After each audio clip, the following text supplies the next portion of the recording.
नमस्कार, एक बार फिर स्वागत बा लाइव आप तक और भारत सच की आवाज़ में। हम आज पहुँचे हैं एक बार फिर सत्य पथ, जहाँ पे हमारे साथ मौजूद हैं डॉक्टर संपूर्णानंद मल जी और गोरखपुर के छोटे गांधी। हम उनसे बात करने का प्रयास करेंगे और हमारी चर्चा भी होगी उनसे कुछ मुद्दों पे। सर, हमारे चैनल में आपका स्वागत है। आप लोगों का भी स्वागत। सर, पिछले 6 महीनों से आप सरकार को पत्र लिख रहे हैं और जस्टिस को भी लिख रहे हैं और काफ़ी मुद्दों पे आप सरकार को घेर रहे हैं, जैसे जीएसटी हुआ, टोल टैक्स हुआ, प्लस आपका ये पेट्रोल, डीजल, खाद्य पदार्थ। अभी तक सरकार की तरफ से कोई सुनवाई इस पर विशेष नहीं हुआ है। आगे आपकी क्या रणनीति है और क्या कहना चाहेंगे? अभी तक सरकार ने हमारी कोई बात नहीं सुनी है। एक बात जरूर हुआ कि जब क्रॉस 100 डीजल पेट्रोल गया, 109 रुपये पेट्रोल बिकने लगा और 100 पार कर गया डीजल, तब मैंने जो पत्र लिखा था उसके विदिन 15 डेज जो है गवर्नमेंट ने उसको रिड्यूस करके एक ही दिन में 15-15 रुपये की रिड्यूसिंग करके उसको नीचे लाने की कोशिश की है। अभी पेट्रोल नीचे 100 बिक रहा है और डीजल 86, 87 या 90 के आसपास है, लेकिन वो नाकाफी था। वो हम इतने पत्र लिख चुके थे, कर चुके थे। सरकार मेरी कोई बात नहीं सुन रही है। मैंने एक से एक सुझाव दिया था। मैंने ये कहा था कि हिंदुस्तान में जहाँ किसान और मजदूर 120 करोड़ की आबादी है, वैसे देश में जीएसटी नहीं लग सकता। इन्होंने जीएसटी लगा के अब आज पता ये चला है कि 138 करोड़ लगाए हैं सामान और सेवा पर शुल्क। इनको भी ठीक से अंदाजा नहीं था कि इस तरीके से लोग के पेट पर प्रहार करेगा। तो सभी 138 करोड़ दे रहे हैं। उसमें जिनके पास पैसा है उनके पास जो 15 से 20 करोड़ टोटल आबादी के हैं, ये 140 करोड़ आबादी में, 138 करोड़ आबादी में 15 से 20 करोड़ ऐसे लोग हैं जो धनी हैं, पूंजीपति हैं, प्रोफेसर्स हैं, जो लाख से अधिक वेतन पाते हैं, दलाल हैं, बिचौलिए हैं, और ये जो माननीय जो हैं, जो जितने लोग हैं, ये लोग सभी लोग, बाकी जो 120 करोड़ लोग हैं जिसमें मजदूर, किसान, मेहतर, स्वीपर हैं, ये जो है इनके पेट की अतड़ी, अब इनके पास कुछ रह नहीं गया। हमने कहा कि जीएसटी खत्म कर दीजिए, जीएसटी समाप्त कर दीजिए, हिंदुस्तान का कर नहीं है, और नहीं खत्म कर सकते तो जीएसटी को 12% पर ले आइए कंट्रोल करके। फिर मैंने कहा कि टोल टैक्स आप माननीय हमारे ओर से बनते हैं और आप अपनी गाड़ी पर टोल टैक्स नहीं देते और हमारी गाड़ी पर टोल टैक्स लगाते हैं, निजी गाड़ी पर। एक इसमें है थोड़ी सी नैतिकता, बेशर्मी की पराकाष्ठा है इसको। और वैसे भी टोल टैक्स हमारी गाड़ी पर नहीं लगा सकते, यह अनकॉन्स्टिट्यूशनल है। हमको कहीं भी आने जाने की आज़ादी है और आपने टोल रूपी बेड़ी हमारे पैर में डाल दी है। हम 2-2.5 हज़ार रुपये इकट्ठा किए किसी इमरजेंसी में लखनऊ जाने के लिए, हमने 3,000 का तेल भरवाया। 800 रुपये रहेगा तब ना हम जा पाएंगे, आप हमसे क्यों लेते हैं? दूसरी बात यह है कि जो वीआईपीज के बेसिस पर संविधान में कोई डिस्क्रिमिनेशन नहीं है कि वीआईपी 38 तरह के ऐसे वीआईपी हैं जो टोल टैक्स नहीं देंगे, हम देंगे। तीसरी बात टोल टैक्स के संदर्भ में यह है कि आप 900 रुपया एक ट्रक पर टोल टैक्स क्यों लेते हो? ये डाका है कि नहीं है?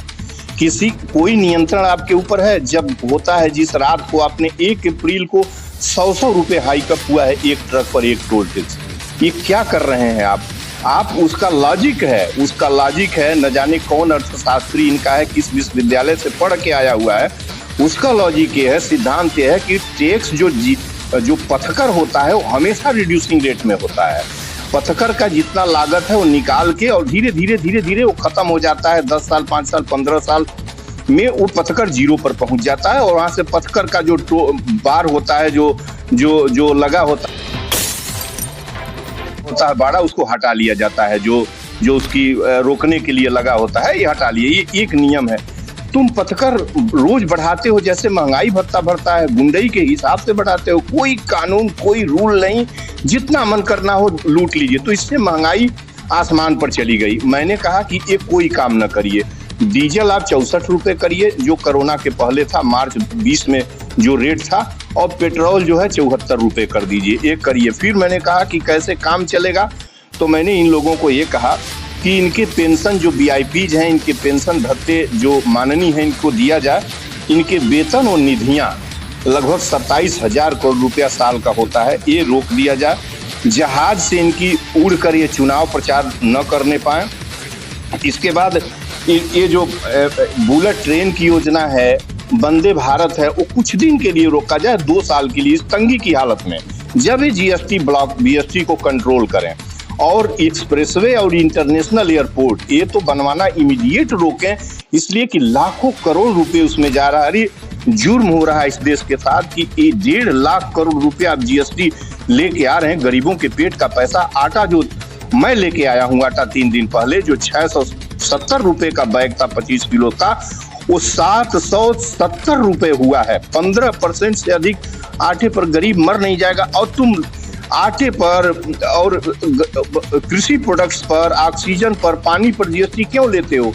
पूरी तरीके से अनारकी फैला हुआ है, कोई मानने को तैयार नहीं है। महंगाई अपने आप बढ़ती जा रही है। जहां तक ये बात है कि सरकार कुछ सुन नहीं रही है, उसके लिए मैंने बताया ना है कि इनका बोलिए। कहीं ना कहीं आप पिछले 6 महीनों से हम देख रहे हैं, ये सारी मुद्दों पे आप चर्चा कर रहे हैं और पत्र भी लिख रहे हैं, लेकिन अभी तक सरकार की तरफ से कोई आश्वासन या कोई ऐसा ठोस कदम नहीं देखने को मिला है।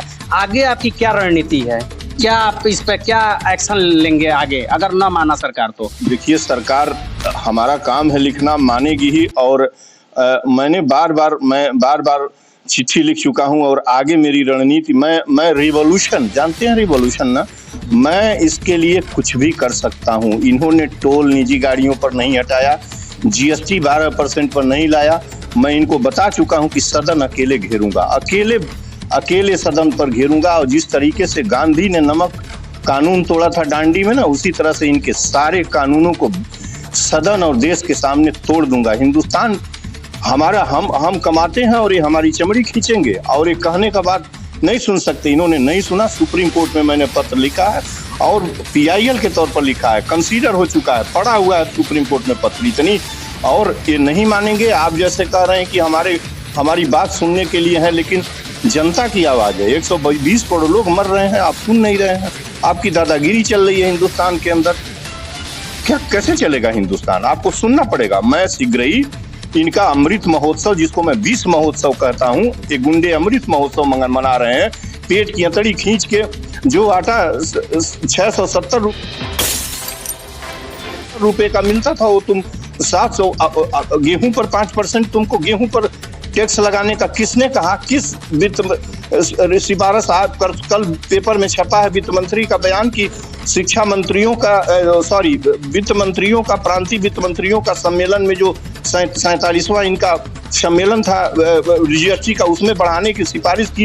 ये गुंडे जो मंत्री हैं, जिसमें सभी चोर और 42% गुंडे जो मिनिस्टर्स हैं, इनके लिखा हुआ अपराधी हैं, ये कहेंगे हमारे पेट का डिसीजन ये लेंगे, निर्णय लेंगे। कहीं ना कहीं हमने भी पेपर में पढ़ा है, ये महंगाई को लेकर के भारत टॉप 12 में पहले स्थान पे है, जिसमें ताइवान, ऑस्ट्रेलिया, दक्षिण कोरिया, ये सारे देश हैं जिसमें टॉप पे भारत है। सबसे ज़्यादा महंगाई भारत में है।